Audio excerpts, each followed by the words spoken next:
আম, শুধু দর্শক মন্ডলী, আপনারা যারা আমার ভিডিও দেখছেন আপনাদেরকে স্বাগত জানাচ্ছি আমার এই ভিডিও দেখার জন্য। আমরা আজকের যে বিষয় নিয়ে আলাপ করব সেটা হচ্ছে যে ধানের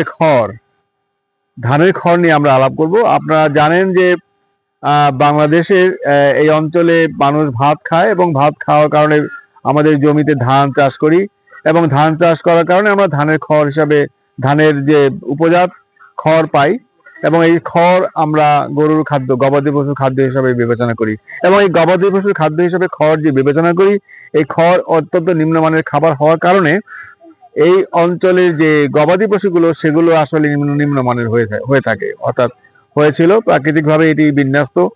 দেশি যে আমরা ইন্ডিজেনাস যে ক্যাটেল সেগুলো বলে থাকি, সেই ইন্ডিজেনাস ক্যাটেল গুলো যেহেতু নিম্নমানের খাবার এই গবাদি পশুর জন্য রয়েছে, সেহেতু এই গবাদি পশুগুলো এই খাবারের উপযোগী করে এই এলাকায় বিন্যস্ত থাকে, অর্থাৎ দেশি গরু এই দেশের জন্য, এই অঞ্চলের জন্য উপযোগী।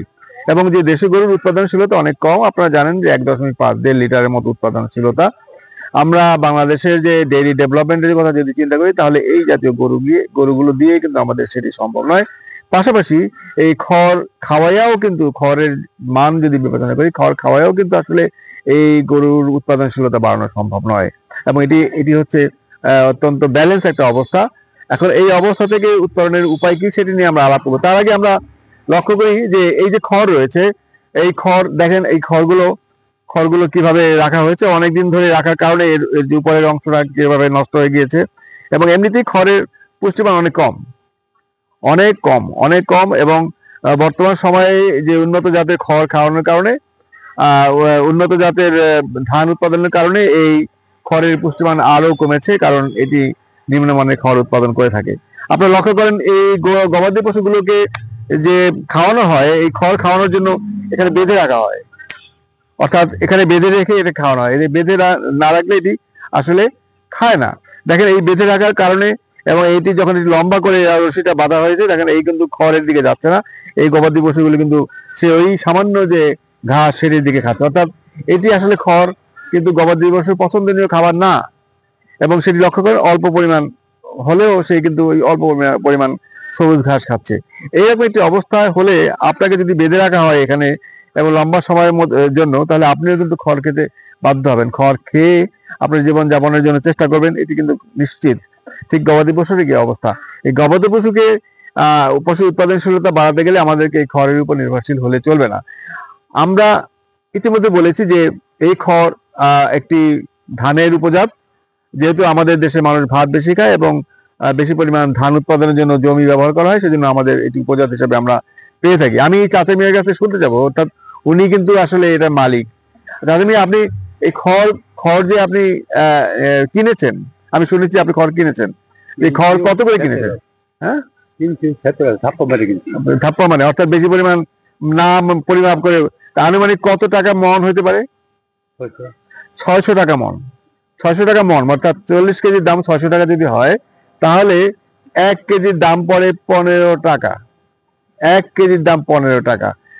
উনি 600 টাকা বলেছেন, কিন্তু আমি অন্য জায়গা থেকে আমি শুনেছি যে 700 বা 750 টাকা করেও মন, 750 টাকা মনও অনেক সময় পাওয়া যায়। তার মানে হচ্ছে 17 টাকা প্রতি কেজি খড়ের মূল্য।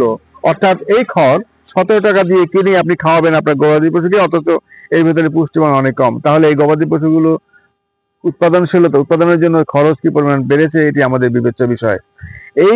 এই বিষয়গুলো বিবেচনা করে আমরা খড়ের উপর নির্ভরশীলতা আমাদেরকে কমাতে হবে। তাহলে আপনি খড় কেন খাওয়ান গরুকে? তাদের খাবারই এটা, কোনো কোথাও নেওয়া যায় না। সব লাগানো হয়ে গেছে, নালকে আমি ভাতের মতো বেঁধে রাখতাম, তাই কিছু খাইতে, তাই অর্থাৎ এই যে একটা নির্ভরশীলতা, দেখেন ওনার ভাষ্য মতে, এবং আমরা সবাই জানি যে কিছু উপায় নাই, খড় খাওয়ানো ছাড়া উপায় নাই, যেহেতু আমাদের সকল জমি অন্য কাজে ব্যবহার করা হয়েছে এবং অনেক জমি দেখা যাচ্ছে যে পানির নিচে থাকে, অর্থাৎ ধান ক্ষেত হয় পানির নিচে থাকে। এর কোনো উপায় নেই, গরুগুলোকে এখানে বেঁধে রাখতে হবে এবং এই খড় খাওয়াতে হবে। খড় খাওয়ার বিপরীতে সে যে পরিমাণ উৎপাদন দেয় আমাদেরকে সেটুকুতেই আমাদেরকে খুশি থাকতে হবে। দেখেন এখানে আসলে দেশি গরুই রয়েছে। দেখেন এখানে খড়, এই যে খড়ের যে আপনি যদি এটি লক্ষ্য করেন যে এই খড়ের যে ধরন এবং এই খড়ের যে সামনের যে অংশ অর্থাৎ যেখানে ধান হয়, ধানের যে অংশ এই জায়গাগুলোতে কিন্তু যথেষ্ট পরিমাণ সিলিকাও রয়েছে। অর্থাৎ এটিকে কখনোই কিন্তু আপনি খুব উন্নত মানের খাবার আপনি হিসেবে ধরতে পারবেন না। এই গরুগুলো দেখেন এখানে তাকিয়ে আছে এবং এটা যে খুব আগ্রহ করে খাচ্ছে সেটি কিন্তু নয়, আগ্রহ করে খাচ্ছে সেটি না কিন্তু আসলে দেখেন, লক্ষ্য করেন। এবং আমরা দেশি গরুর কথা যে বলেছি যে এখানে যে গরুগুলো দেখতে পাচ্ছেন এটা দেশি বলার পাশাপাশি এটা আমরা রেড চিটাগাংও বলতে পারি, কারণ আমাদের এই অঞ্চলে কিছু আমাদের বাংলাদেশ কৃষি বিশ্ববিদ্যালয়ের মাননীয় ভাইস চ্যান্সেলর মহোদয় উনি এই অঞ্চলে রেড চিটাগাং ক্যাটেলের ব্রিড এখানে উনি জাতটাকে এই অঞ্চলে ছড়িয়ে দেওয়ার জন্য কৃত্রিম প্রজননের সাজেস্ট করেছেন, কারণ এই যে দেশি গরুর মধ্যে আবার যে রেড চিটাগাং ক্যাটেল যেটা রয়েছে এটির উৎপাদনশীলতা অপেক্ষাকৃত বেশি এবং আমাদের দেশে এটি মানানসই এবং এটি রোগ বালাইও কম হয়, আমাদের দেশে উপযোগী। অর্থাৎ আমাদের দেশীয় গাভী হচ্ছে কিন্তু রেড চিটাগাং ক্যাটেল। কিন্তু রেড চিটাগাং ক্যাটেল হোক আর যে ক্যাটেলই হোক না কেন, আগে যে পরিমাণ পুষ্টি পেত এই খড় থেকে এখন আর সে পরিমাণ পুষ্টি পাচ্ছে না। তাহলে আমাদের এই গরুগুলোর উপরও কিন্তু অবিচার করা হচ্ছে এই জাতীয় নিম্নমানের খাবার এদেরকে পরিবেশন করার মাধ্যমে। আগে এদের উপযোগী ছিল এই ঘাসগুলো, মানে এই খড়গুলো আগে এদের উপযোগী ছিল এবং এরাও এদের উপযোগী খড় ছিল, খড়ের উপযোগী এরা ছিল, কিন্তু খড় এর মান নিচে নামার কারণে এখন আর এদের উপযোগী করে এই খড় নাই। সেই কারণে আমাদের বাংলাদেশ গভর্নমেন্টের উচিত, আমাদের রাষ্ট্র ব্যবস্থায় যে পরিকল্পনা রয়েছে সেই পরিকল্পনা উচিত কিভাবে এই গবাদি পশুগুলোর জন্য যথেষ্ট পরিমাণ উন্নত মানের খাবার উৎপাদন করা যায় সে ব্যাপারে গভর্নমেন্টও প্রচেষ্টা চালাচ্ছে। কিন্তু গভর্নমেন্টের যে প্রচেষ্টা চালাচ্ছে সেই প্রচেষ্টার মধ্যে আসলে আপনার যে আপনার যে শিল্প অর্থাৎ ইন্ডাস্ট্রি কনসেপ্টটা আসলে কিন্তু অ্যাডপ্ট করছে না।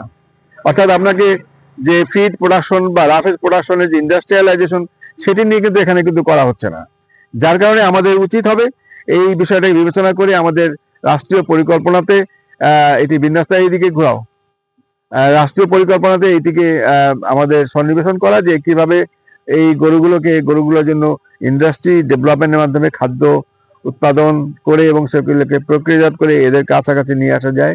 শুধুমাত্র খড়ের উপর নির্ভরশীলতা আমাদের আসলেই কমাতে হবে। খড়ের মূল্য কেন 15 টাকা বা 20 টাকা কেজি? কারণ হচ্ছে খড় খেতে অভ্যস্ত আমাদের দেশি গরুগুলো এবং ওনারা যারা মনে করেন খড়ই হচ্ছে এর মূল খাবার, কিন্তু ওনারা জানেনই না যে খড়ের নিম্নগামিতা অর্থাৎ পুষ্টিমানের যে নিম্নগামিতা বহুত আগে থেকেই হওয়া শুরু করেছে। সেই কারণে আমরা একটা বড় ধরনের লস করছি, আমাদের এই সেক্টরকে এই লস থেকে আমাদের বাঁচাতে হবে এই উপযুক্ত পরিকল্পনার মাধ্যমে। তাহলে মিয়া আগে এইগুলো যেরকম দুধ দিত, এখন কি দুধ এখনকার সময় আপনার তো বয়স অনেক, মনে করেন এখন কি 10 বছর আগে এই গরুগুলো যে পরিমাণ উৎপাদন দিত এখন কি সেই পরিমাণ দেয়? আগে যা দিত সেরকম আগের চেয়ে কম দেয়। কেন কম দেয় মনে হয় আপনার কাছে? কম দেয়, আগে যে খাবারগুলি খাইতো এই খাবারগুলি এখন পাওয়া যায় না। আচ্ছা, আগে আর চরে গেলে অপুরন্ত খাবার খাইতো, যাই পারিবেন সব জায়গায় জমিগুলো ফুটে জমিগুলো জমি নেই, যার ফলে তখন আর গরু ফিরে গেছে, গরু ফিরে গিয়ে টাকা কিনে গেছে। তার মানে হচ্ছে মানুষের সাথে গরুর খাদ্যের জন্য কম্পিটিশন, প্রতিযোগিতা। অনেক মানুষ হয়েছে, মানুষের সংখ্যা বেড়েছে, মানুষের জন্য বেশি পরিমাণ খাদ্যশস্য উৎপাদন করতে হবে, সেই জমিগুলোকে ব্যবহার করা হচ্ছে। পাশাপাশি সেই জমিগুলো ব্যবহার করার পাশাপাশি গবাদি পশুর জন্য কিন্তু সেরকমের আলাদাভাবে বিশেষায়িত কোনো চিন্তা করা হচ্ছে না।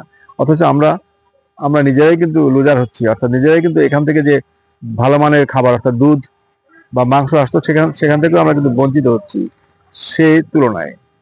যাই হোক, সবাইকে অসংখ্য ধন্যবাদ আমার এই ভিডিওটা দেখার জন্য। আপনারা ভালো থাকবেন, সুস্থ থাকবেন, বাই।